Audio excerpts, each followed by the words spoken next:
সালামু আলাইকুম, Shahabur bike servicing centre থেকে আবারও একটা নতুন ভিডিও নিয়ে চলে আসলাম আপনাদের মাঝে। আজকে আপনাদের মাঝে দেখানোর চেষ্টা করব যে কিভাবে পেছনের মাঠঘাট বাঁকা হয়ে গেলে সোজা করতে হয়।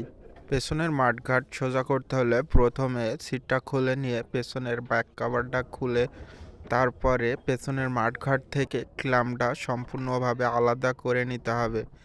এবার গাড়িটি সেটিং করে দেখতে হবে যে ক্ল্যাম্প বেঁকা নাকি চ্যাসিস বেঁকা। আমরা মাঠঘাটের ক্ল্যাম্পটা পুনরায় গাড়িতে সেটিং করে নেব। সেটিং করা শেষ হলে আমরা দেখব যে ক্ল্যাম্পটা বেঁকা না চ্যাসিস বেঁকা। মূলত ক্ল্যাম্পটা বেঁকা হওয়ার কারণে পেছনের সাইডটা টায়ারের থেকে একটু সাইডে দেখা যাচ্ছিল, এর জন্য দেখতে অনেক খারাপ লাগছিল। দেখুন একদম সোজা হয়ে গেছে। ভিডিওটি ভালো লাগলে একটা লাইক করে একটা শেয়ার দিয়ে অন্যকে দেখার সুযোগ করে দেবেন।